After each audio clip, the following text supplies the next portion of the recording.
Well, hello everybody out there in the head couch analyst world. I'm your host Sanders, and as usual, I'm joined by my co-host Pardue. I'm doing great. I'm sure you're feeling pretty good. How about you, Pardue? I mean, the 3-day weekend wasn't long enough, but, I mean, we're back on it. That's it, just back on it. Hey, man, I'm excited. I'm excited for Thursday's game, Bucs Cowboys. It's going to be an exciting matchup, I think. I'm excited for Sunday. Hell, I'm excited for Monday, man. Football is back. I can't wait, man. I can't wait to hear the CBS tones. I can't wait to hear the Fox tone, the Sunday night theme, all of it. I'm hyped. Yeah, man, I'm excited. I wish I was going to the game, this weekend. I wish the Cardinals were at home, but, I got tickets to 2 games so far this year, so we'll get there in time. But, yeah, really hyped. I'm excited for this season, and I'm excited for Sunday because as a Cardinal fan, I think everybody who's listening who's also a Cardinal fan can agree we have no idea what we're getting right now. So it'll be an interesting weekend for sure, and I am looking forward to Sunday.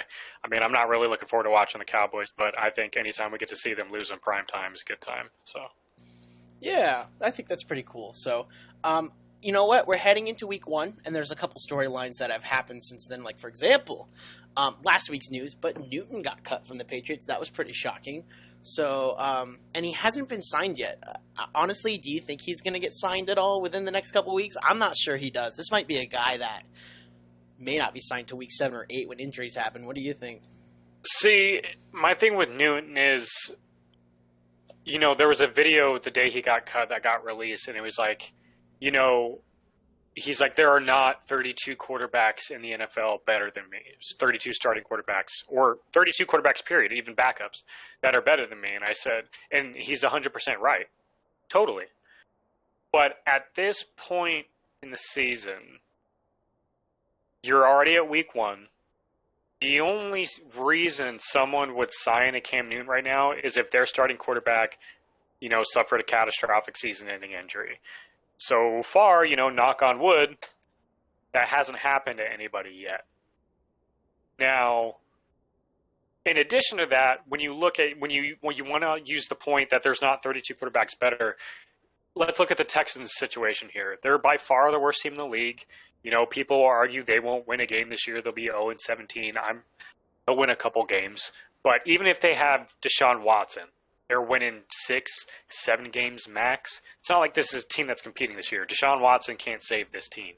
And obviously he's not even playing. It's Tyrod Taylor.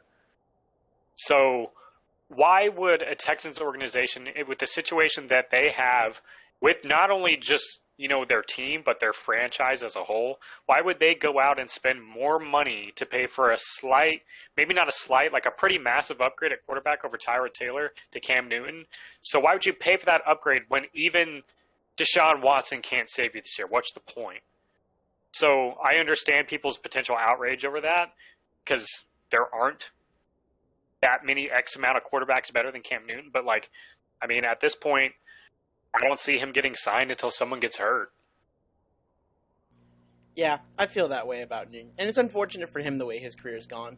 But, there's something to be said about how he had a great start to his season last year, and then he was just really bad after COVID. So, yeah, when he got COVID, I should say. Mm-hmm. And I want to think that if that didn't happen, maybe his season is... He still had a great season. Better. You'd love to think it right for the guy. And they were a great running football team, too. They were like a top 3, if not the second best rushing football team in the league. So it's not like, that offense was a bunch of scrubs. And, it was made up of a bunch of scrubs, but the stats didn't look like it. So, I don't know, maybe Cam Newton, I was shocked that they did cut Cam Newton and decided to go with Mac Jones. I did not see that coming. But I think at this stage in the game, I think if the Patriots were going to do that, it's unfortunate that they didn't do it sooner so Cam Newton could maybe get latched on somewhere else in the middle of training camp. But at this point, I don't know. It would have to be an ideal situation, I think. To give credit to Mac Jones, though, I do think he looked really good in the preseason. I understand, preseason is preseason, right, but this is still a rookie quarterback, right? Mm-hmm. And there were throws that he made where maybe they weren't incompletions, but the throws he made, a few of them, I was like, you know what? If the receiver would have been talented enough to catch it, that's a gorgeous pass, right? Like a quarterback can still make an amazing throw, even if it's not caught. Sometimes catches just are on the receiver. And there's one specific one from, I believe, the first, maybe it was the second preseason game against Washington, where he threw a gorgeous ball to the corner of the end zone, like only where the receiver could catch it, and the receiver let it slip through his hands. And I was like, damn, if he catches that, that's an amazing highlight, right? So And I like the way Mac Jones has looked, and I've been genuinely surprised by it. No, and you're 100% right. I want to talk more about Mac Jones when we get to our predictions, but I was super low on him in the draft process, and I didn't really like him. But now I think, after seeing him, and I think with the situation he's in, I believe he is the best suited to have success early on out of all the rookie quarterbacks. I mean, I was pretty anti-Mac Jones unless he gets drafted by the Patriots. And when he did get drafted by the Patriots, I had tweeted out, I'm sure you can still find it on Twitter because I don't delete any of my tweets, where I said, wow, Mac Jones went to the one place he'll probably succeed. And so far, I mean, it looks like a perfect match. And it's not necessarily the Belichick match that I thought was good. I thought it was the Josh McDaniels match that was perfect for him. I'm thoroughly convinced Josh McDaniels will never be a head coach. I'm pretty sure he's just living large as probably one of the highest paid offensive coordinators under Bill Belichick. And he probably has such a good relationship with Belichick that, like, why would you ever leave kind of deal.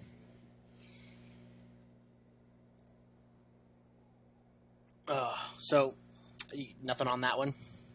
Nah, I mean, I got a little bit more on Mac Jones, but we can get to that in the predictions. In terms of Cam Newton, sorry, man. Cool. Be right for a little while. So, like Pardue said, it was announced that Tyrod Taylor is starting for the Texans. Justice Hill, running back number 3 for Baltimore, is out. So that means Lev Bell was signed by the Ravens literally an hour ago. But he was only signed to the practice squad, so don't be one of those fantasy people that's like, let me grab Lev Bell. I mean, obviously, if you're a fantasy person, grab Lev Bell. I did too. But don't expect anything. I think it means more for if you went out and drafted Tyson Williams as a handcuff to Gus Edwards. I think that means Tyson Williams won't get the reps. Lev Bell will. At this point, he's probably the backup to Gus Edwards, I would imagine, at the moment. So, yeah. I think that's the only signing and cut news that was, like, super relevant. Oh, and I guess we'll slide into week 1 with this news. Zack Martin is out for week 1. One of the most important pieces of the Dallas Cowboys is out because he had, I don't remember if he tested positive for COVID or he had a COVID contact. I don't remember what the exact details were. I just remember he's on the COVID-19 list and he's out for this game. And I think that is a massive hole for Dallas to deal with in week 1. So let's get to our predictions for week 1. It's Dallas Cowboys versus the Buccaneers. Of course, you got to have the Super Bowl winner for week 1. It's going to be, first time having fans back. I'm sure the crowd will be huge, especially because it's in Florida. I'm not lying, am I? Nah. And, they had to go the ratings choice here. I think there was one game that I thought was better for the Bucs to play, and I forget what the home game was that they played this year that I thought was better than Dallas. But I understand. They went for the ratings. According to statistics, still technically America's team by jersey sales and stuff like that. Still one of the most popular teams in the NFL. So this is what you had to go with, right? Super Bowl winner versus America's team. Back to the Zack Martin thing, I wanted to actually talk about that. I think that's a massive hole. I think that really affects Ezekiel Elliott's production, and it affects the protection that Dak Prescott's going to have. And when we were drafting on Sunday, we were talking about this game, and I think it was Jumper said that, you guys don't know who Jumper is. He's one of the guys in our fantasy league. Jumper had said that he thought the Bucs were going to eat the Dallas Cowboys offense alive without Martin. And while I understand the sentiment, because literally the last game we saw, they ate the Chiefs offense alive, I don't necessarily agree with that, only because it's been 6 months since that game. It's been 6 months since an NFL game, and everybody's going to be a bit rusty, right? Preseason or not, I think they'll be a bit rusty. So I don't expect total domination of the Dallas line by the Bucs. I mean, if it happens, I'm not surprised, but I don't predict it. However, I think this heavily affects the offensive production that Dallas can have, and I don't think they're going to win because I don't think they'll be able to keep up in points with the loaded offense that the Buccaneers have. Yeah, so along those lines, I'm honestly just not a super huge fan of this Dallas Cowboys team. Even with Dak, I know on paper, I mean, we can look at all these rosters on paper right now and we can try and make predictions off this. We don't really truly know what any of these teams are going to be so far this year. So take these predictions with a grain of salt. But if I'm going off of what I saw out of Dak Prescott last year, it was incredible, but it wasn't winning their team games. I think bottom line, I'm just going to bottom right. And I'm going to bottom line it with this game is it's going to come down to coach. Excuse me. It's going to come down to coaching. And in that situation, excuse me, sorry. And in that situation, I'm taking Bruce Arians over Mike McCarthy. Excuse me, I gotta get a drink of water. Jeez. I'll let you go get your drink. Let me finish for him. I think what he was trying to say was Bruce Arians is going to outcoach Mike McCarthy. There wasn't a lot we saw from Mike McCarthy's last year in Green Bay or last year in Dallas, so his last 2 years of coaching. There's not a lot that we've seen that from Mike McCarthy that makes me be like, yeah, Mike McCarthy's going to have him. He's going to have him good.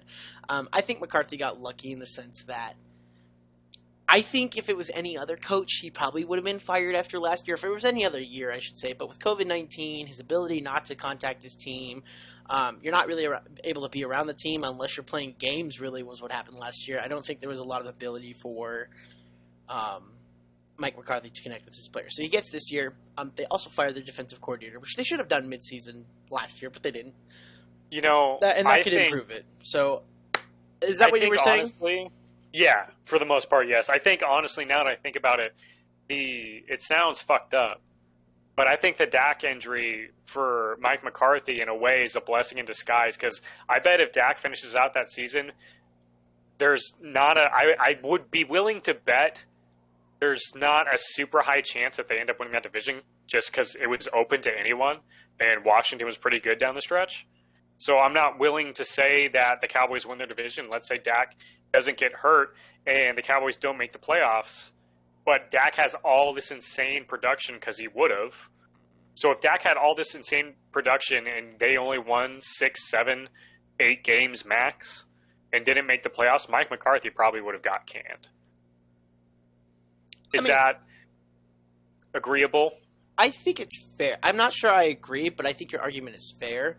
I think the fact last year was COVID-19 gave him some benefit. And right, yeah. I believe that helps as well. So, and I'm not saying like coaches weren't fired last year, right? There were 7 new head coaching jobs, but most of those coaches had already had their shots, right? I don't think anyone was fired last year after 1 year, if I remember. Like Adam Gase, dude, he had it coming the whole time. Anthony Lynn, he had it coming if he was going to have a bad year.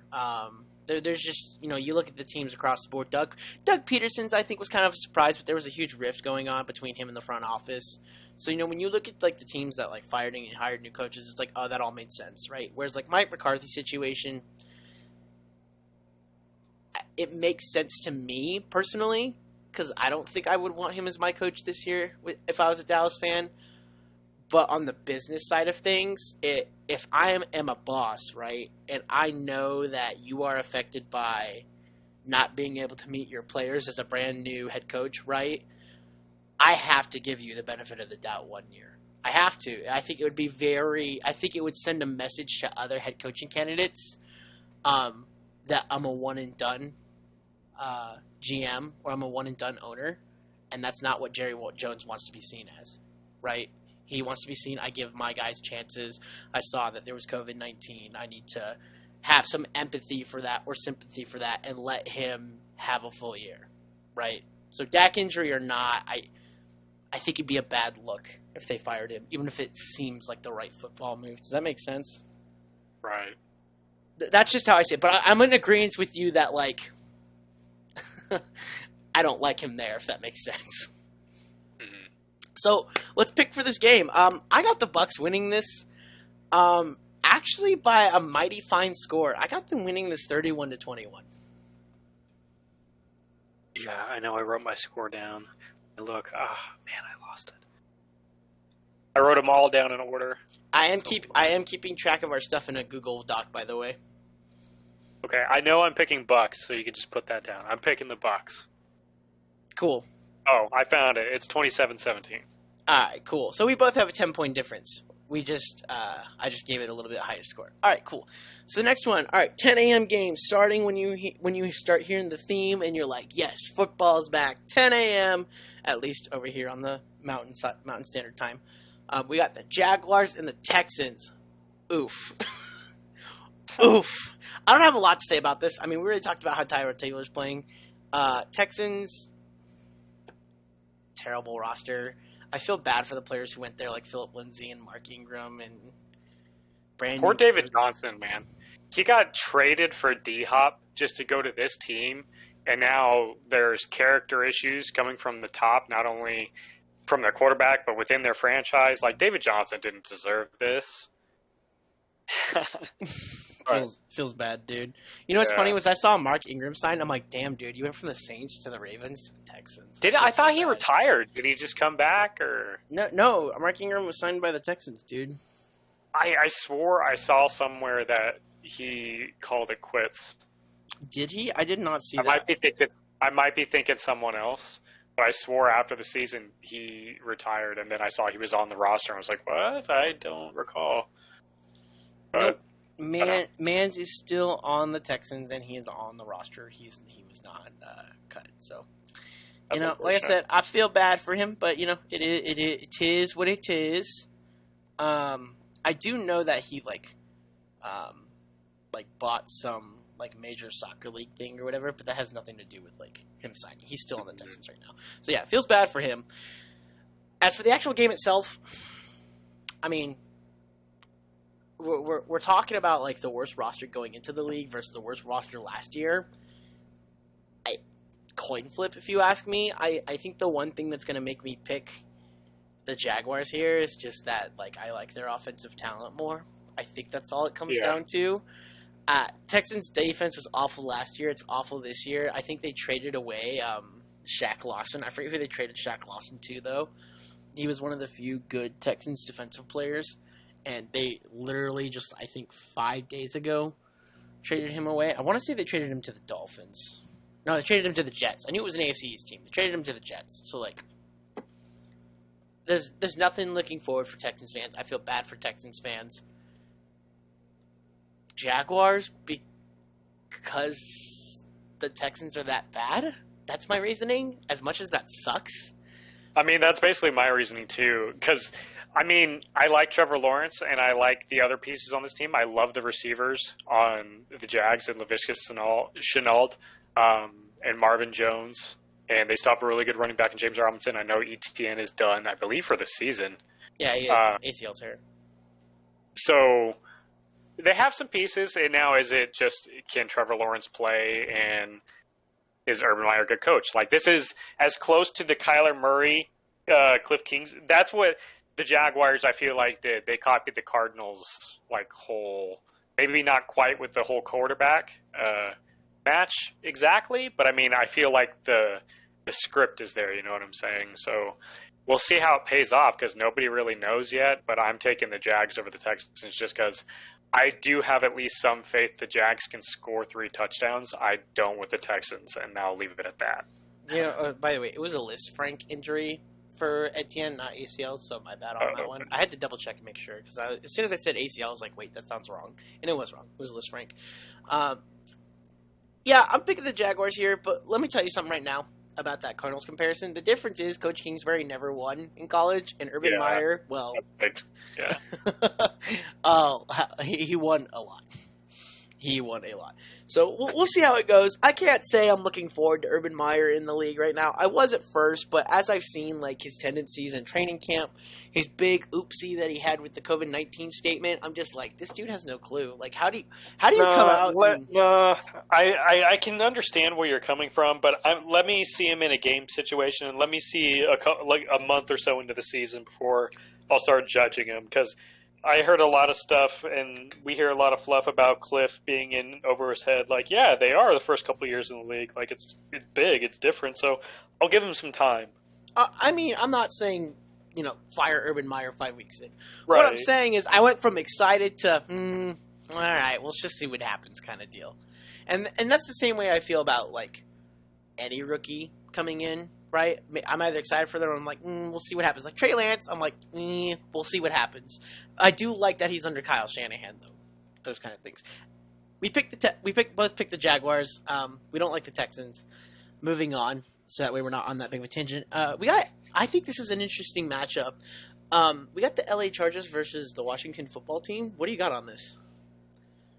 So, I mean, I personally don't think it's going to be that close. I know you're really high on Washington, but I think week one coming in versus the number one defense in the NFL last year, Ryan Fitzpatrick is going to struggle.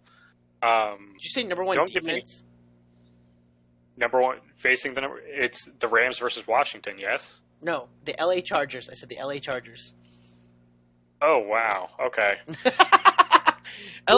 Dude, the Rams are playing the Bears Sunday night. We were literally talking about I know. Chargers. It's been a long day already. Sorry, I'm still out of it. So, okay, LA Chargers. Let's try that again. Let me look at my paper. Okay, so I'm looking at it now. I still wrote down the Chargers winning over Washington 31-17. Holy. Yeah. I'm not really all that big on Washington. I want to see it. Like, don't get me wrong. I love Ryan Fitzpatrick as much as the next guy. But with that being said, like, okay, we get a different Ryan Fitzpatrick every other week, no matter where he's gone. So I'm not betting on a Ryan Fitzpatrick to finally turn it on in which team is this now? I think his 18th? 7th. It feels like fucking half the league, man. Yeah. So with that being said, like, no disrespect to Ryan Fitzpatrick, I'm not betting on that to be, some Cinderella story this year. It'd be really cool because, don't get me wrong, I'm rooting for the guy, but... 9, by the way. It's his 9th team. Okay, so there you go. So I like Justin Herbert, and I really like this offense. I love Austin Eckler. Keenan Allen's still one of the best wide receivers in this league. He's one of the very best route runners in this league, and I think that's the most important attribute for a receiver. They still have the pieces on defense. I really like the Chargers. If the Chiefs weren't in their division, the Chargers could be a division-winning team. So, I'm going Chargers here.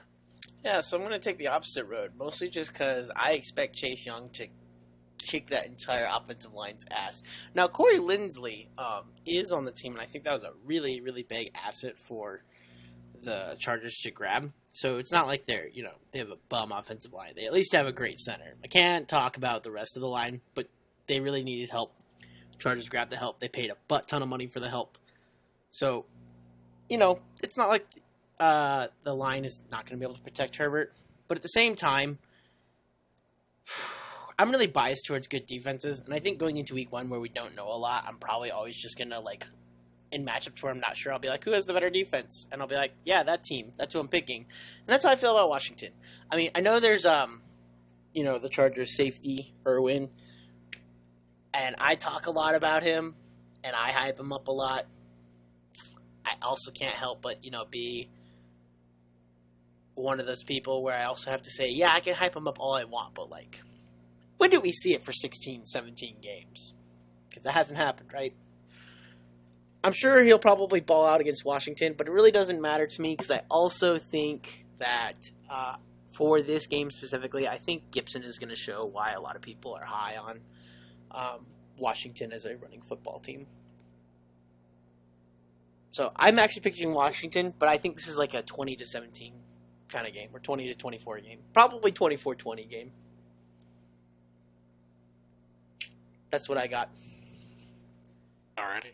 So, alright, so we're both different already. By the way, I would like to say, I meant to say this earlier, Pardue did win our picks last year by 1 pick. I still have the number. He had 176 picks and 94 lost picks and 1 tie, and I had 175 to 95 and 1. So he was the reigning champion last year. We're both 0-0. We're both 0-0 going into this year. And that game early in the morning is already going to decide who's losing and who's winning. And if I start winning, I'm going to make sure not to brag this year because I was ahead for thank you. I was ahead for what, 7-8 weeks or something like that. Yeah, and by a pretty wide margin, I'm pretty sure. I think by 11 games at one point, and then I had a really bad week where I think I only got 4 that week, and you still had a bad week too, but I think you had like 8 at least, right? I think you went 8-8, but I went like 4 and what was it, 12 or whatever it was, something ridiculous. So next one is Colts Hawks. Now I have an issue with this game, okay? Mostly because I want to know a couple things. Going into week 1, right? How are the Colts going to be, like, at quarterback? Like, how's that going to work? You know, like, how do I want to word this? You don't play in the preseason. You got hurt. Quentin Nelson was hurt. Does this Colts offense function week 1? I mean, on paper it's a good roster, but do they function week 1? And on the other side of it, you have Seattle's defense, who is not the greatest. So, like, I think that's the question mark I have, and the one I wanted to ask you was, going forward, who do you favor more, the Seattle defense or the Colts offense? Honestly, I mean, when you put it that way, if you were to ask me week 1, I'm taking the Colts offense. If you were to ask me as the season goes on, I'd probably say the Seattle defense. But with that being said, I mean, for me, I'll just say it. I am picking the Colts this week. I'm not saying the Seattle's a bad team, but I think they're the 4th place team in the NFC West. Call me crazy. I think you're crazy if you say any of those teams are 4th place in the NFC West. Just one team has to be. Right, and that's what I'm saying. So they're still a really good team. Like, Seattle's a good team, but I think this might be the year. I don't know if the players in the locker room really buy what Pete Carroll preaches anymore. I don't know if that's really a true, like, Super Bowl winning roster at this point anymore. I don't know. I just don't think – I feel like Seattle's not going to be consistent enough this year to really compete and, do what they need to do down the stretch to make the playoffs. But that doesn't really matter for week 1. If you're asking me which I would think shows up, I'm taking the Colts defense, and I think the Colts win 28 – or, excuse me, Colts offense. Seattle's defense is going to struggle. Colts win 28-24. By the way, since he said that, I'd like to cue 16 weeks from now where Seattle is still making the playoffs. Book it. Because we say this literally every year. Maybe. It's got to happen one of the years, right? You're probably right, but I think at this point, I mean, we've seen, they made the playoffs last year, but we've seen constant regression over the last couple of years with this team. I think, at least personally, they're not built to win right now. They have some good pieces, but they're especially a competitive when you look at team. Right, you're right, and they're still well coached. I don't think it's enough. I don't think what they have now is enough to win a Super Bowl. No, bottom line. I'm with you, man. I'm picking the Colts too, but it's mostly just because I like their roster more than the Seahawks as a whole. Week 1, I think you have to go with on paper matchups, right? And you just have to look. You just have to look at, like, who are the bigger strengths, right? Now, let me tell you something. If we get the let Russ cook offense, yeah, the Seahawks are winning this game 100%. But, like, I'm not, like, banking on that happening, if that makes sense. So, am I surprised if either team wins this game? No. But I'm picking the Colts here. And I actually had the exact same score as you, 28-24.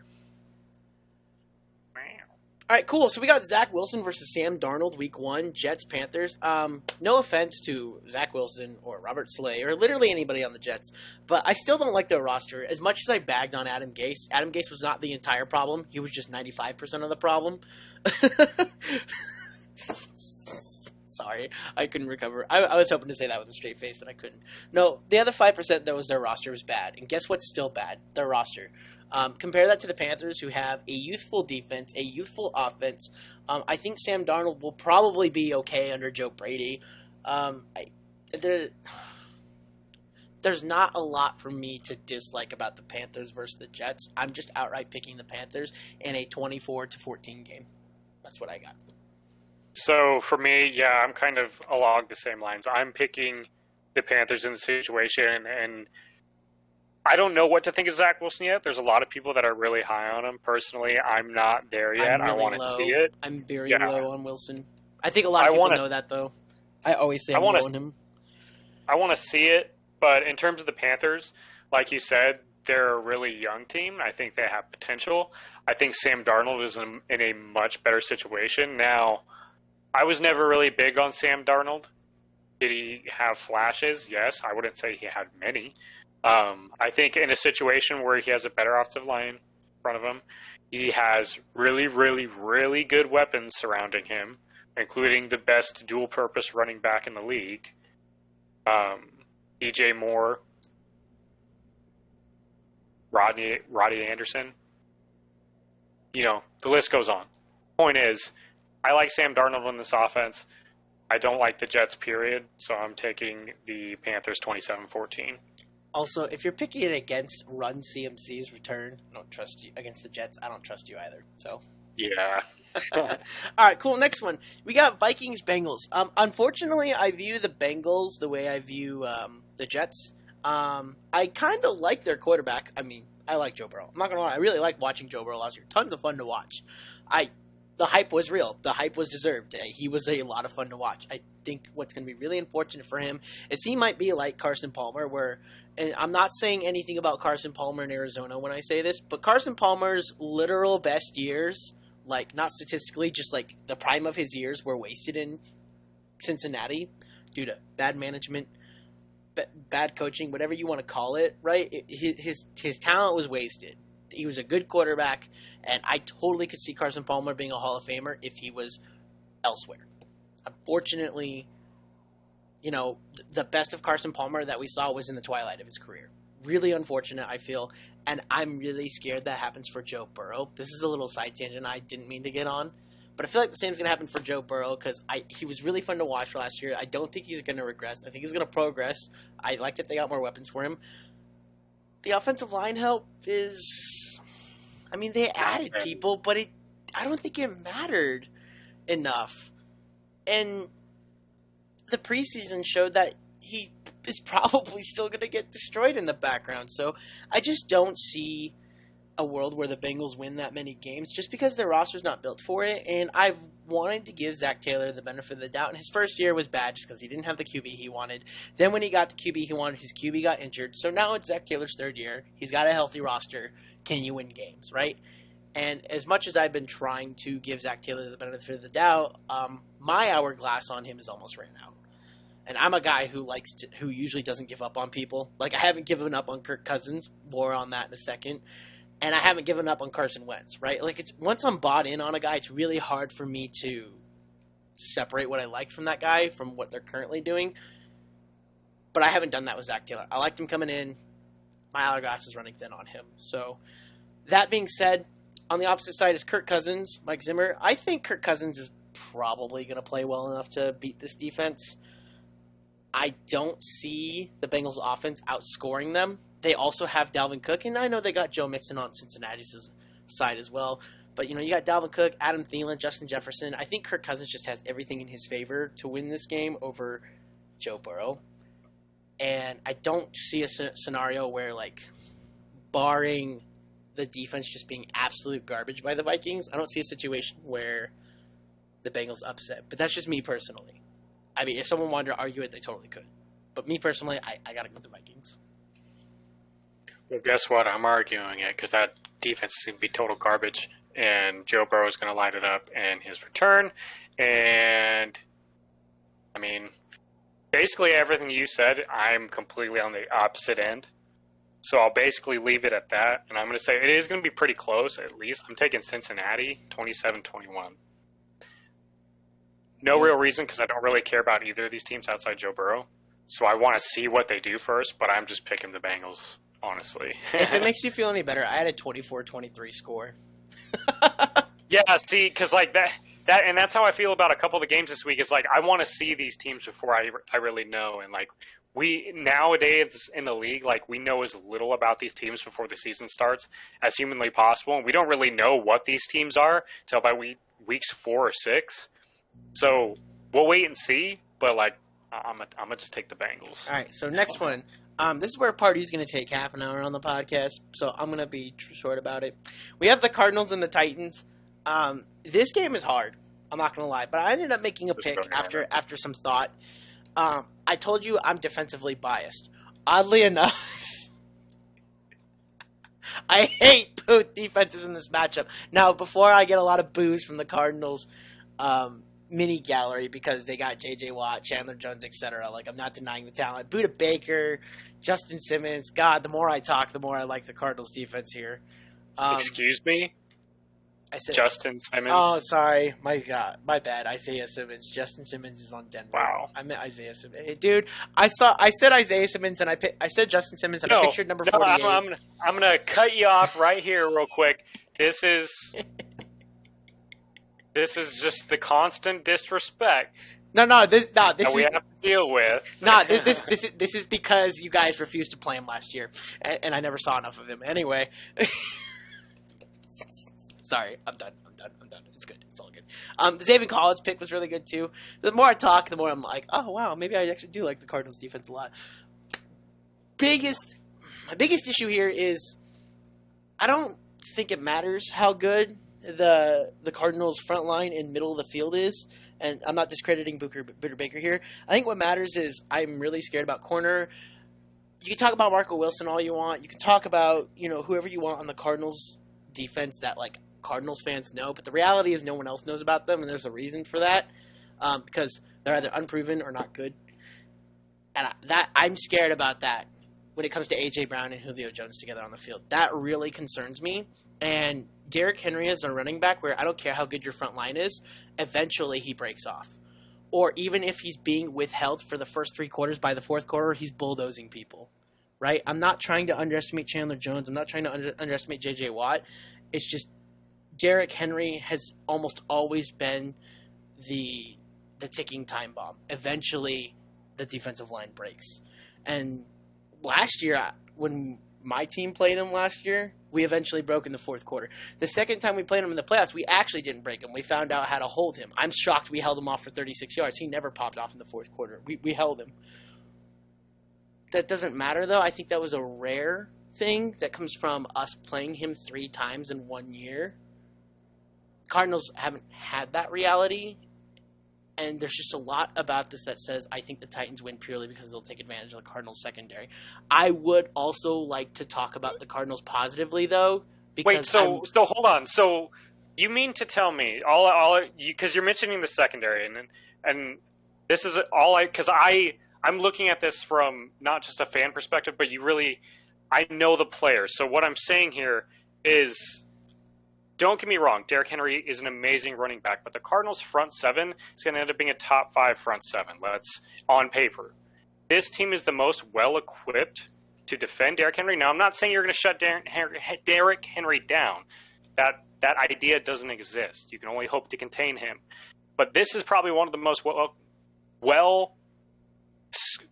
equipped teams to do that. Now, with that being said, you mentioned Julio Jones and A.J. Brown versus this secondary. Now, you're right. The corner depth there is lacking, but the corners they do have are very talented. And now when you pair that with Buda Baker, Isaiah Simmons, and Jalen Thompson rotating at safety and it through the slot and in the box, which they will be consistently, and with Byron Murphy and Robert Alford, I'm not that worried about it. That's what you yes, that's and I know you're going to say, yeah, it's just a bunch of names that nobody knows, but it's because nobody pays attention to this team. That's not my fault. I pay attention to this team, and Byron Murphy and Robert Alford still don't be like, ooh. And I don't think you've been paying that. Okay, so I'll give you credit for Robert Alford. He hasn't played in 2 years. But when he did play last, he would have been the most talented cornerback opposite of Patrick Peterson this team has ever had. No, you're not wrong. But I'm saying we don't know what any of these teams are, so I'm basing off of what we have seen. Can I talk positively about the Cardinals now? No, hold on real quick. Let me finish my point, because you haven't even let me get to my point. Because I'm almost done. So, your point about who's going to cover AJ Brown and Julio Jones. Okay, well, who on the Titans is going to cover AJ Green, Rondale Moore, DeAndre Hopkins, and Christian Kirk? Oh, and Chase Edmonds out of the backfield. Oh, and Kyler Murray as a runner. So I'm not worried about the defenses this game. Titans are going to get theirs, and the Cardinals are going to get theirs too. This is going to be one of probably the most explosive games of this season. But the Cardinals defense will win them this game simply because they will and are better equipped to take on this offense than the Titans defense is to take on the Cardinals offense. Now, 3 weeks ago, I said the Titans were winning this fucking game, no doubt. So bottom line, I don't fucking know. I'm picking the Cardinals because I'm a fan, but I don't think the secondary, that's what I hate the narrative on this game so far, because it's going to come down to the secondary, and the Cardinals secondary is really, really bad. Only because Malcolm Butler just retired out of nowhere. No, because that's everybody's narrative because right now. And I'm not saying that's are Byron Murphy and Robert Alford. That's what I don't like. Yeah, and that's what they were 2 years ago too. The first year under Cliff Kingsbury, and they were still all right. That's basically what they were last year with bum-ass Patrick Peterson and Dre Kirkpatrick, and they were a top 10 team versus the pass. And now they have an upgraded front seven, a massively upgraded front seven with incredible linebackers in the middle and the best safety in the league over the top. Like, I'm not that worried about it. I'm genuinely not. I feel like you're underselling it. I feel like you're underselling it. I wish we had our own show, and I wish you could see the smile on my face right now. I'm smiling so hard right now. And it's not even that I'm smiling because I feel like I'm getting owned. I'm smiling because I love how hard you're going and defending on this, which, to be fair, you're a fan of the Cardinals, so I respect that. I'm going with the storyline, dude. I don't like Byron Murphy and Robert Alford's being 1 and 2 against AJ Brown and Julio Jones. That's all it comes down to. Don't like it. So then who do you like on the Titans? Name right now who's going to cover AJ Green, Rondale Moore, Christian Kirk. Okay, so can I go to my Cardinals positivity now to answer your question? Okay. Cool. So positivity for the Cardinals, because as I was about to say, this is a team that I am watching again this year. I don't know if you guys saw my tweet earlier, but I'm really, even though Baltimore's my favorite team, they're who I'm always going to be rooting for, right? When the Browns aren't playing the Ravens, I'll be rooting for the Browns. I hope they do well. When the Cardinals aren't playing my team, so the only time they wouldn't play my team is in the Super Bowl, so that's not likely. But when the Cardinals aren't playing my team, I will be rooting for the Cardinals to win. And I forget what the third team I said was. I want to say it was the Rams, but I truly forget. I forget who it was. There was a third team. I'll have to look back at that tweet again. Anyway, I want the Cardinals to do well, but the biggest issue I have, and maybe it's just haunting memories from the end of the year last year, is there was nothing on the Cardinals outside of Hopkins that really impressed me offensively. I'm not talking about quarterback here. I think everybody knows that, I'm one of Kyler Murray's biggest supporters and defenders. God, I love watching that man. That's why I bought 2 different Cardinals games tickets, because I can't wait to watch Kyler Murray play. And J.J. Watt, too. I have to admit, J.J. Watt was a bit of a seller there, but I'm excited to watch Kyler Murray. That's the thing I'm most excited to watch. I did pick A.J. Green to be my comeback player of the year. I stick to that. The running game kind of bothers me. I mean, Chase Edmonds, James Conner, we'll see how it works out. The offensive line is improved, and the Titans aren't going to have that much of a pass rush, so I think Kyler Murray's going to be fine. Right? I actually think Kyler Murray's going to throw for 3 or 4 touchdowns. I anticipate the Cardinals to score anywhere between 24 to 28 games. But for the reasons I said, and you can talk about the Titans being well-equipped, Derrick Henry, like I said, is a ticking time bomb. He breaks the best lines at points. And if that's going to continue, which I anticipate it to, we don't see a Derrick Henry, collapsing at running back yet. As far as we're concerned, he's going to keep going. He's going to be like Marshawn Lynch and keep being beast mode for a while, because that's just the body type he has. That's going to happen eventually to the Cardinals line. And I'm sticking to the fact that I just don't like Byron Murphy and Robert Alford until I see it on the field. I have to see it, right? Can they be good down the stretch of the field? Absolutely. I really like the Cardinals defensive coordinator. I like Vance Joseph. I just don't like the talent that's at the secondary right now. When I say secondary, I mean corners, because I love Budda Baker as well. it really comes down to the fact I feel like the Titans are scoring 31 points, and the Cardinals are only going to score 24 to 28. I do think the Cardinals will score a lot. I think Kyler Murray is going to throw for 3 or 4 touchdowns, but I don't think that matters because I think the Titans score more. And I haven't even talked about Ryan Tannehill yet, and I'm not going to because we all know how good Ryan Tannehill is. So that's why the Titans are my pick. I've said my piece. Yeah, I know you have. Is there anything you actually want to add to it, though, that's not, like, fan-fueled? I mean, none of what I said was fan-fueled. It was backed up, but no, not really. So, Titans defense, by the way, probably will end up bottom 5. I truly am scared for the Titans' potential, because offensively they look so good, right? But for Titans fans who on Twitter are like saying like we could head to the Super Bowl, I'm like, man, you got to beat the Chiefs. And with that defense, you're not beating the Chiefs. Hell, you couldn't even beat Baltimore last year, and you had played them 2 times before that. Like, damn, dude, you got to get past the best in the AFC to play in the Super Bowl. And I don't even see the Titans beating the Browns. I feel like the Titans are probably the 4th best AFC team. And it's because their offense is so good. But their defense their defense is abysmal. Yeah, their defense is and they might even be 5th best, honestly. And it depends if you like Baltimore or Tennessee more. Because I feel like the hierarchy would be Chiefs, Bills or Browns, and then Bills or Browns again for 3rd, and then 4th would have to be Ravens or Titans. So I guess it really just depends on how you view the Titans or the Ravens. So, yeah. Anyway, so one last thing I would like to say before I get roasted on Sunday if the Cardinals win. I really won't be surprised if the Cardinals win this either because of how abysmal this Tennessee team is. I don't envision a scenario where they hold Derrick Henry under 50 yards. That's what it comes down to. If they hold him under 50 yards, hey, you got it. If he goes over 50 yards and you still beat them, fucking props to you guys. I mean, 50 yards isn't a lot. I say if you hold him under, if you honestly probably hold him under 90, you're probably in a good spot. Damn, that's such high praise for Derrick Henry. There's no stopping him. There's only containing him. 50 yards is stopping. That's what I'm saying. I think stopping him would be the key there. Because if you can stop him, then you can put more emphasis on helping the secondary. I guess we'll see. All right. So, Lions 49ers. This is a fast one for me. The Lions are not coached. They're quarterbacked by Jared Goff. Goff looked awful in the preseason. There's not a lot of talent for the Lions to go off of, unfortunately. I mean, there's Hawkinson, there's Swift. Like, they've got players, right? I just don't see it working out for them. Whereas the 49er roster is friggin' stacked, dude. It is stacked. This 49ers roster, as a football fan, is mouth-watering. It just depends if they can put it all together. But based on roster alone, 49ers win this, and I'm going to go with a bold pick. They're going to win it like 31-13.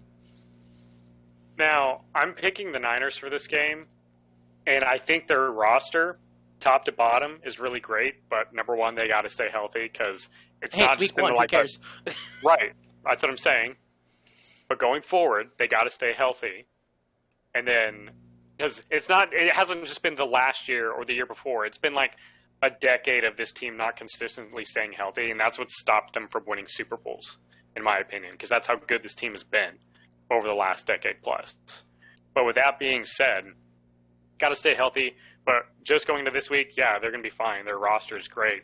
But their quarterback position does concern me because I don't think Jimmy G is going to perform well under the pressure of, hey, my replacement's right behind me. As soon as I fuck up, I'm out. We've seen Jimmy Garoppolo play under pressure before, and it hasn't been pretty. So I'm going to temper my expectations on the 49ers. His decision-making is a little iffy. His decision-making is the reason they lost the Super Bowl. Right. And so I want to temper my expectations a little bit on the 49ers until they truly have their quarterback situation figured out. I still think they're going to be a really good team.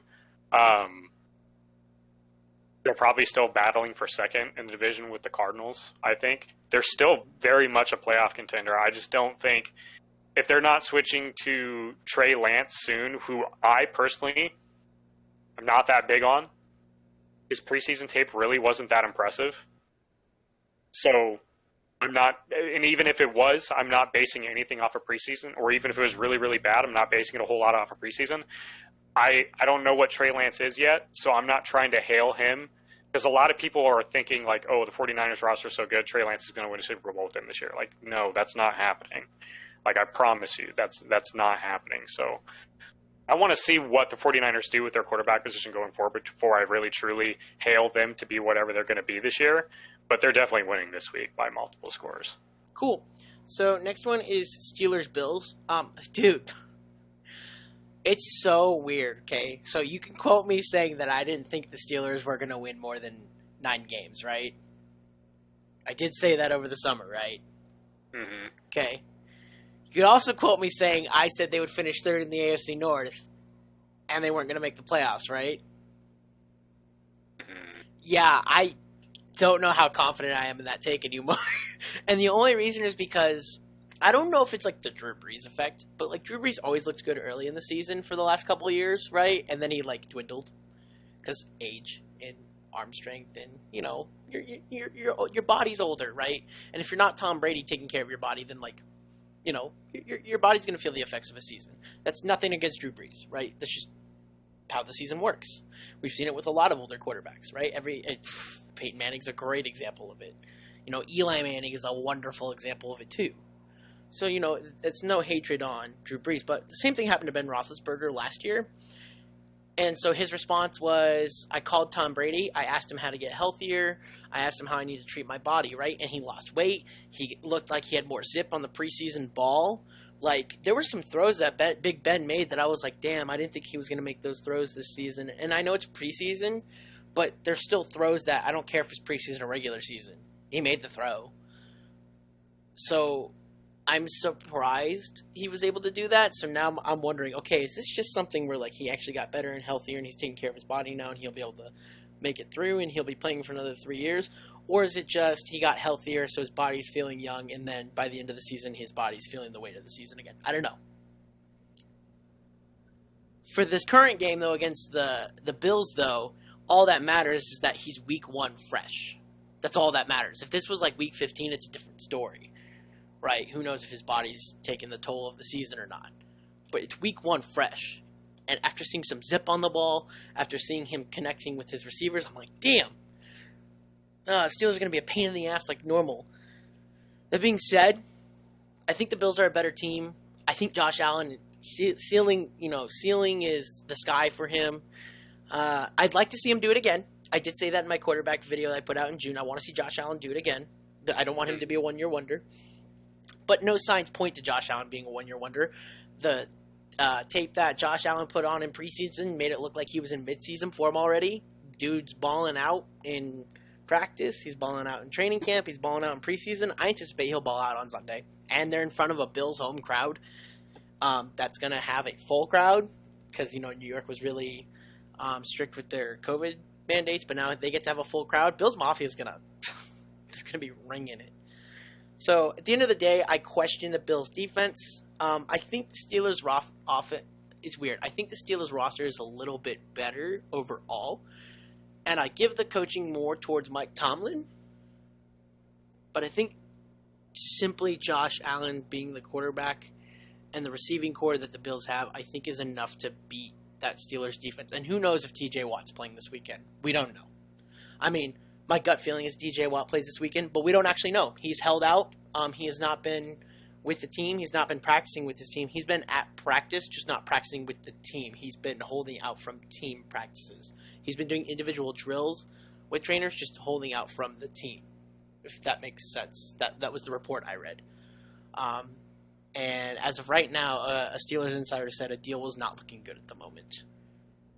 So I got the Bills for this one, but I got it in like a really close, like 24-21 banger. Yeah, for me, like you said all this bright, shiny, wonderful things about Ben Roethlisberger, but for me, I saw them go 11-0 last year, and then and then they lose 6 games in a row, and they get absolutely smoked by Cleveland in a historical way. Yeah, so I'm not. I'll believe it like I said, you need to take all predictions with a grain of salt in week one. Oh, yeah. I need to see it before I believe it. So right now, yeah, I think after what we saw from the Bills last year, it's hard to pick against them. And something you said about Josh Allen is you want to see him do it again, and that's no disrespect to Josh Allen. I'm not saying he's not great. I'm not saying he wasn't a really good quarterback last year. It's just one-year wonders are a thing, especially at the quarterback position. We've seen it many times, and I'm not saying Josh Allen is that guy, but let's see you do it again. And I feel confident, like you said, he will. I think he'll do it again. I think Josh Allen is going to be a top-tier AFC quarterback for probably at least the next 4 or 5 years. So, we got Bills. Yeah. Score? I am taking the Bills 31-23.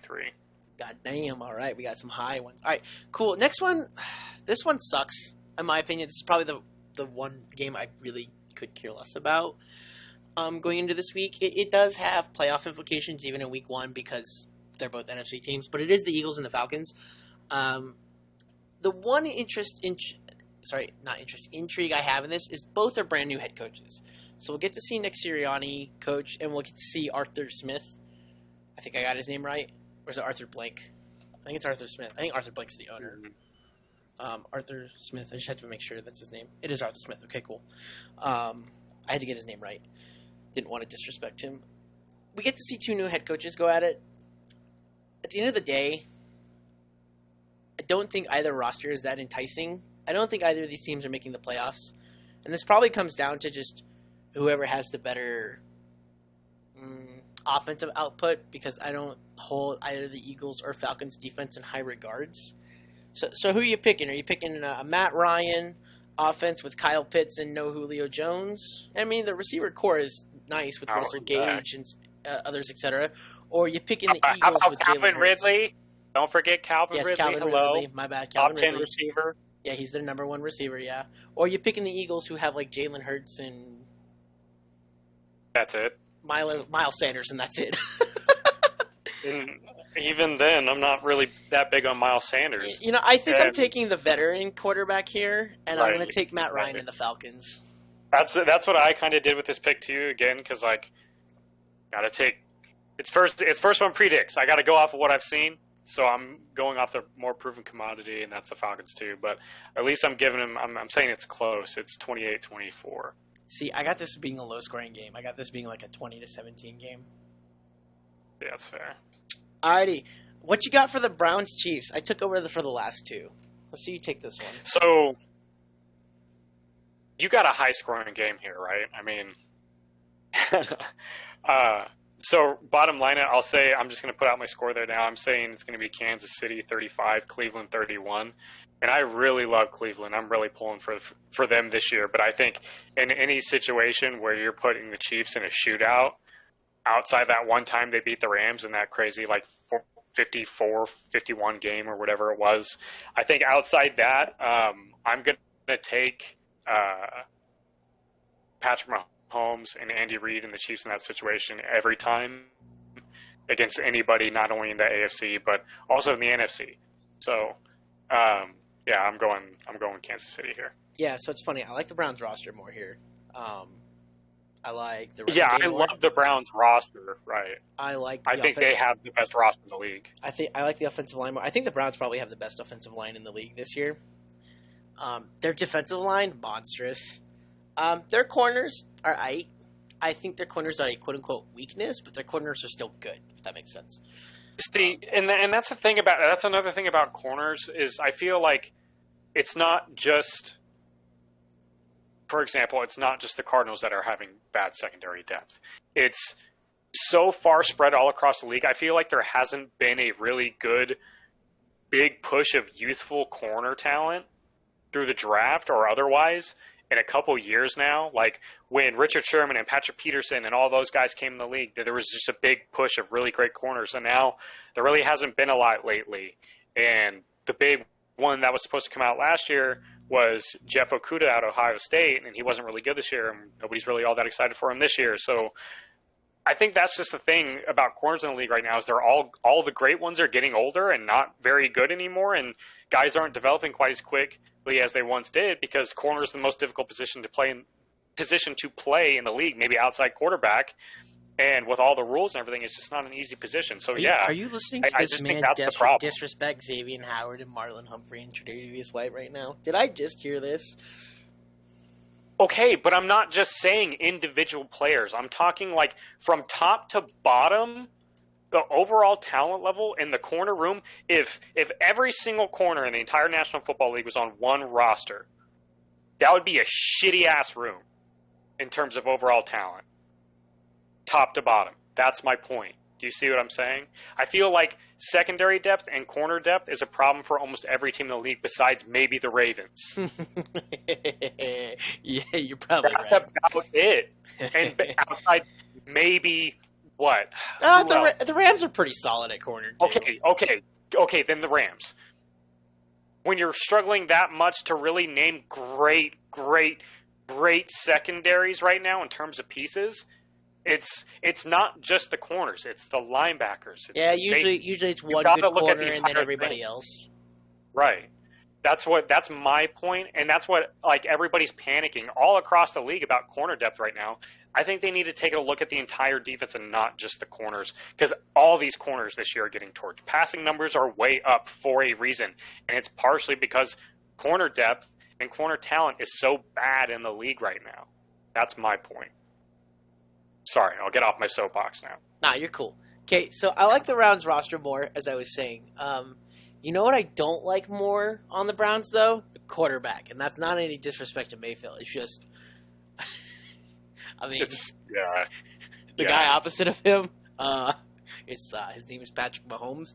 And there's just a lot of things Patrick Mahomes does that no one else can do. And I'm not talking about, like, the cool sidearm throws, because a lot of people do those. A lot of quarterbacks do that, okay?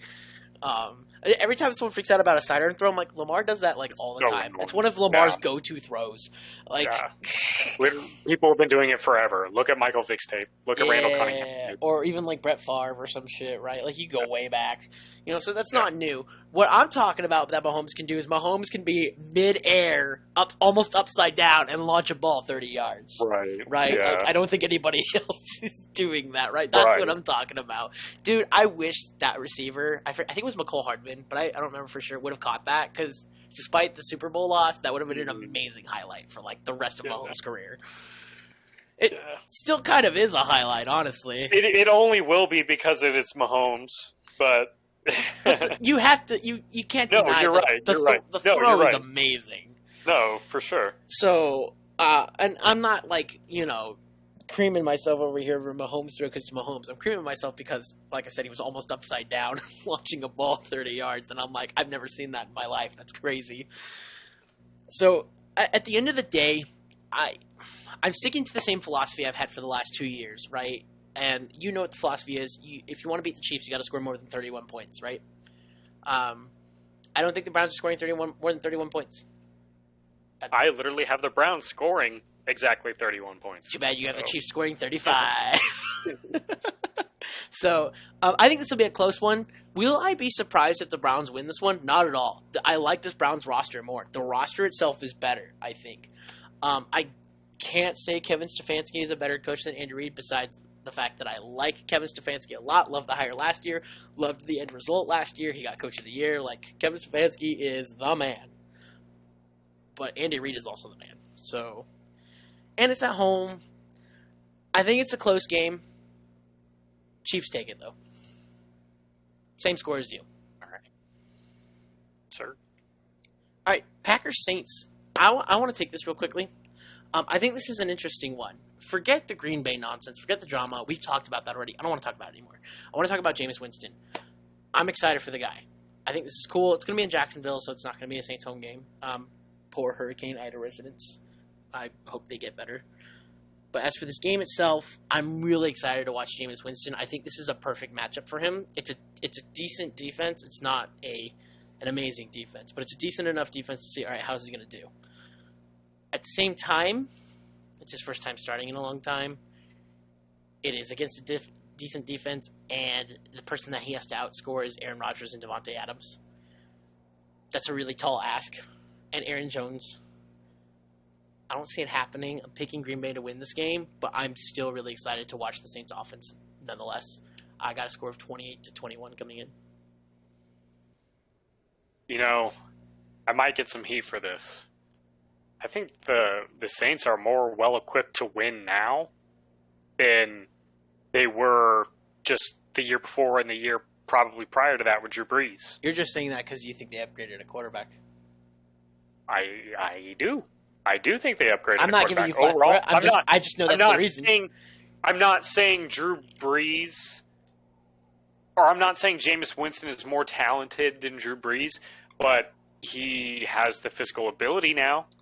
He's more physically able to be talented, I guess, in this offense right now. So I think that's my point, is at this stage in their career, yeah, Jameis Winston is probably the better quarterback. 30 picks aside, yeah, well, Jameis Winston also threw for 5,000 yards a hell of a lot more recently than Drew Brees has. Look at the numbers, man. I'm balling. He's not wrong. So, and I think if Michael Thomas finally gets his head out of his ass, or whatever situation is going on with him, whether they forced him to play when he was injured, or whatever is going on with that situation. Well, he can't play until week 7 anyway. They put him on IR, if I remember. Yeah. So, he's on the PUP list.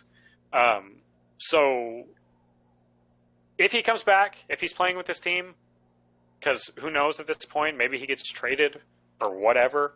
But, I mean, last time we really, really saw Michael Thomas, he was arguably the best receiver in the league. So we'll see what happens if and when he comes back. But if he comes back with Alvin Kamara and the other pieces they have on this team, like, the Saints can compete. So I'm still taking the Packers in this game because I'm going to take the more well-known commodity and the previous MVP and the best receiver in the league, probably, in Devontae Adams. So, yeah, I'm going with Green Bay 27-21. I would like it on record that a Cardinals fan said Devontae Adams was the best wide receiver in the league, and he was not being biased towards Hopkins. I said arguably, because I still applaud you. I still applaud you. I think D-Hop is the best, but I think in the vast majority, and if we go off of what we saw last year, you got to give it to the Adams. I mean, bottom line. All right, so next one, Broncos-Giants. I'm gonna make this one quick. Daniel Jones. I'm trying so badly to be optimistic about quarterbacks and giving them a shot, but just like how I said Zach Taylor is at the end of my hourglass, Daniel Jones is at the end of my hourglass, and his preseason tape sucked too. Dude, you're throwing horrible picks to second stringers. I don't even know what to say, man. I don't think Daniel Jones is it. I'll let this year play out. I'll let it play out. I will try to hold in the negativity, but yeah, it ain't looking good. On the other hand, the Broncos got a Super Bowl roster outside of quarterback. I think they're going to kill the Giants, quite honestly. Yeah, I'm picking the Broncos here, dude. They got a healthy roster.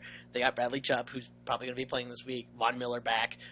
Their Patrick Surtain looks like an excellent pick at corner. There's not a lot to do. They have a fully healthy Cortland Sutton, Jerry Jeudy, KJ Hamler, Noah Fant roster. Melvin Gordon's ready to go. Javonte Williams is ready to go. Like, there's not a lot to dislike about this Broncos roster outside of quarterback, and I don't see the Giants defense punishing mediocre quarterback play. Broncos. So, the Broncos' immense talent aside, let's look at the quarterback. I said it this time last year. I'm not a big Teddy fan. And we saw from Teddy last year do with a very, very, very talented – what I saw Teddy do this offseason was basically go from one situation with the Panthers almost to the exact same thing in Denver, where he's surrounded by really, really good offensive talent and weapons, but he isn't enough to take that team to where it needs to be. Now, going forward for the rest of the season, let's see if he proves me wrong. I'd love to see it. I think Teddy's a great guy. I think he's a great player. And I just don't think he's an upper echelon starting quarterback in this league. Like, he's a backup.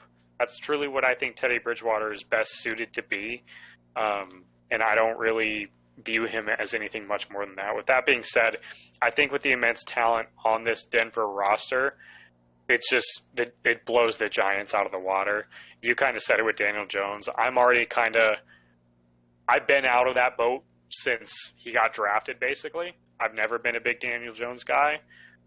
He's definitely had flashes, but he's a talented quarterback. But I feel like if he was going to put it all together, we would have seen signs by now. Something where, for a period of time, a month, 2 months, where he finally really did have it all together and he was playing really well consistently. But we've never seen that. So if he doesn't do that at all this year, I mean, at this point, it's time to pull the plug. But I'm taking Denver here 21-17. I don't think it's going to be a super high-scoring game. I don't want to hail Bridgewater as some great quarterback because he underachieved in an offense very similar last year, in my opinion. Yeah, like I said, despite mediocre quarterback play, I don't think the Giants' defense is good enough to beat them. Yeah. I really don't. So, do you want to take Dolphins-Patriots? Yeah, let me look at my score real quick. Okay, we got Mac Jones versus Tua, baby. It's the Alabama Bowl. This is actually... Want me to just start with my score here? That's what I'm going to do. The score is going to be 31-20. Okay. Who do you think I have winning? Damn, that's a hard ask. I know you don't like Tua, so I want to say New England. It's the Patriots. Yeah, it's the Patriots. You hit the nail on the head. I don't really like Tua. I think... So here's my take on Mac Jones. Mac Jones, like you said, he got drafted to the perfect situation for him. He got drafted into a situation very similar to what Lamar and Patrick Mahomes got drafted to do. Now, stop right there. I'm not saying Mac Jones is going to be Lamar or Patrick Mahomes and win MVPs and Super Bowls and shit. So don't put that shit in my mouth. But I will say Mac Jones was drafted to the best situation, to the best coach in the National Football League, the best coach in NFL history, and he's going to get everything Mac Jones has in him out of him to perform for this team, and he's going to be such a great fit in this offense. I think everybody kind of wants to cast the Patriots off because it was all Tom Brady, right? Well, no, I don't think so, because I think if Cam stayed healthy last year, they would have been a playoff team. And I think just like this year, I will not be shocked if the Patriots end up winning the division. I think people are really underrating them. And this was someone who wasn't high on Mac Jones. We'll see how Mac Jones continues to play out. There's obviously going to be bumps in the road. But they're going to be a really good football team. That's in a really good division. But I think week one, when Belichick has had this much time to prepare Mac Jones for his first NFL start, yeah, I'm taking the Patriots. I'm not a big fan of Tua. Sorry. I'm going to go Pats. Yeah, so I'm still giving Tua a chance because he'll have a full off season with his team. And I'm not right. I'm not completely writing Tua off. I got to see it. I know what you mean. Because I kind of want to see it too, but I'm more optimistic. What I like is that I truly believe. Oh God! Wow! I was really gonna go on this really hype, phrase, and then I just totally, completely forgot the Dolphins head coach name. His name's Brian Flores. I truly believe Brian Flores is the actual next coming of Bill Belichick. There's always a coaching tree that happens, right? And sometimes it really works, and sometimes it really doesn't. For Bill Belichick, it's been pretty bad. His coaching tree has not been good. And yet, Brian Flores has stuck out. The Dolphins have been a competitive team, a relatively well-oiled machine in terms of what they used to be ever since Brian Flores arrived. And I think that bodes well for Tua, and that bodes well for how good this defense is. And I think this defense is going to punish a rookie quarterback. It's not that I don't think the Patriots can't win this game. I certainly believe they can. But these two teams are coming from the same defensive philosophies and the same overall team same overall team philosophies. Bill Belichick is obviously better at it because it's his. But the student, Brian Flores, has done a great job. And he's given the Patriots fits while he's been in Miami. I won't be surprised if he's giving them more fits and he takes advantage of a rookie quarterback, and I'm picking the Dolphins to win this game for that reason. I really like this Dolphins defense. That's what it comes down to. and Brian Flores in general. I think he's gonna coach the hell out of this game. To your point, though, the Patriots have a shot at winning this division. I 100% agree with you on that one. All right. Oh, also 2017 first score. You said 20-17? Yep. All right. By the way, worst Sunday night football game ever for week 1. Bears and Rams. When you look at the other matchups, it's like 3 other matchups I could have picked out of this to be Sunday night. But you know what? We got the Bears and Rams. I think I'd be more okay with this if Justin Fields was playing. I know you said that earlier too. But he's not.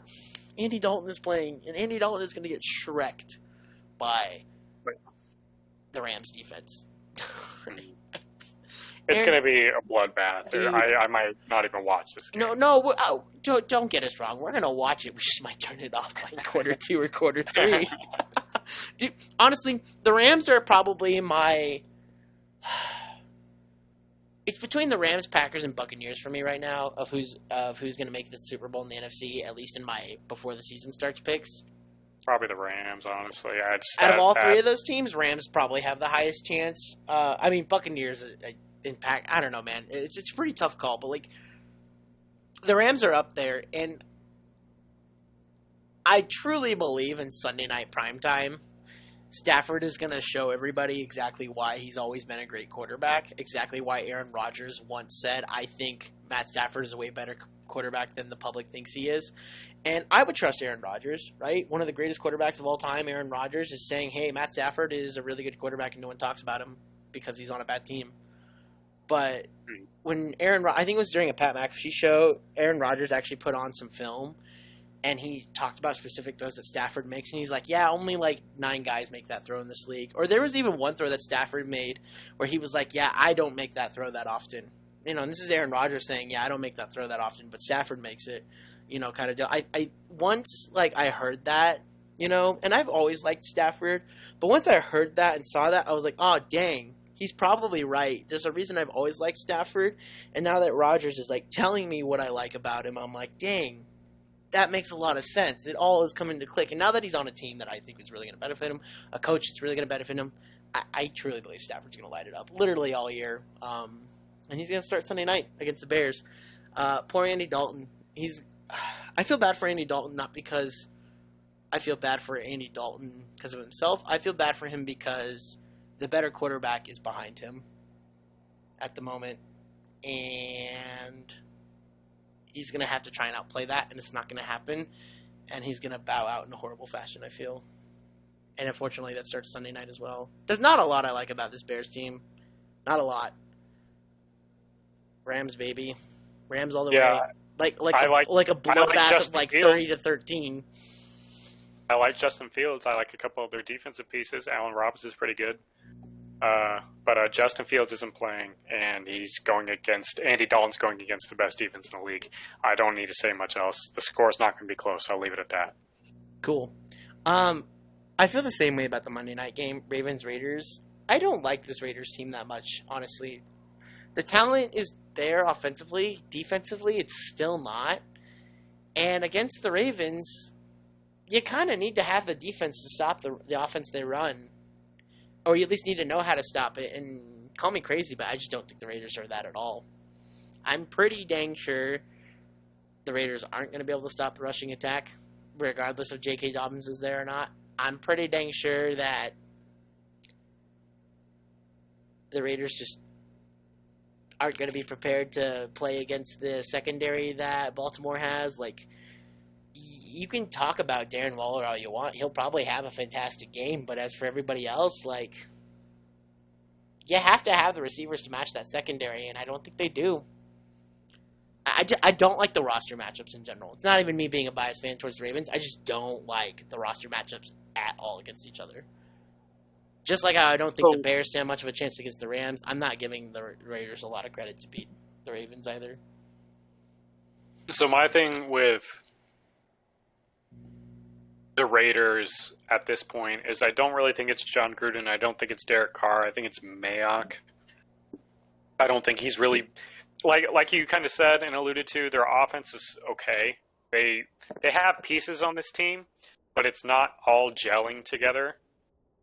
And I think you can really blame Mayock on that because I just don't think there's enough. And then, did you see the report just a couple weeks ago that the Raiders tried to re-trade to get Khalil Mack back? I wouldn't be surprised if that were true. I didn't see the reports, but it wouldn't surprise me. Egg on the face. Egg on the face. Like, that's why I'm not saying.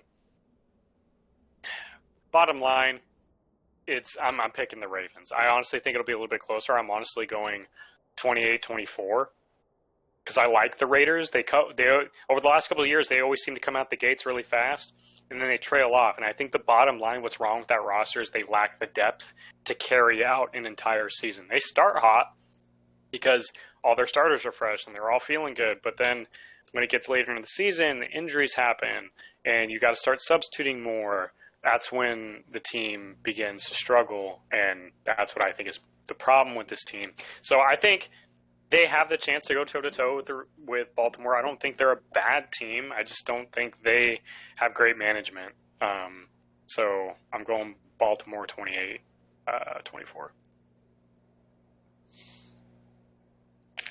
All right. Yeah, I'm going to say less than that because especially – and here's the only reason – one reason I'm going to say less than that. Okay? So I'm looking through their schedule because I wanted to confirm this as soon as you said 24 points. And I'm going to tell you right now, there is 1, 2, 3, 4, 5,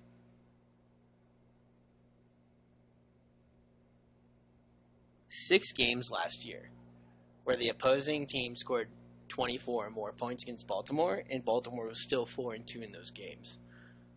6 out of 19 games? 18 games?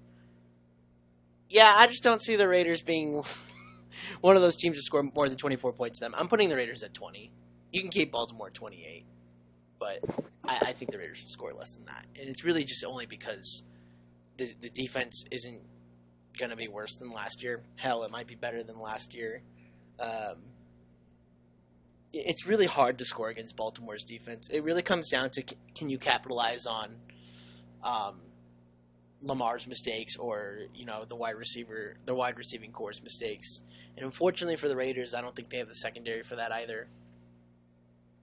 But that's me personally.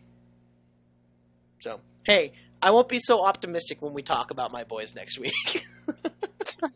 I will not be that optimistic. But we'll get there when we get there next week. All right, man. It's the start of week 1. Anything else? We're capping off at an hour and 15, so we're 15 minutes less than normal. I mean, I got nothing else. I'm just ready for the games to start. I'm kind of surprised we spent a little more time on each game than we normally do. But, it's the first episode.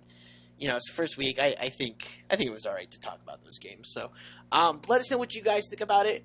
We're going to have an announcement for you guys next week about something that we want to do to help promote the show and promote some fan love, secondly. And thirdly, this episode should be available on Spotify. Yell at me if it's not, but I think I got the Spotify thing figured out. So my goal is by Thursday. By tomorrow, it'll be uploaded on YouTube, but by Thursday, I should have it on Spotify before the Buccaneers-Dallas game.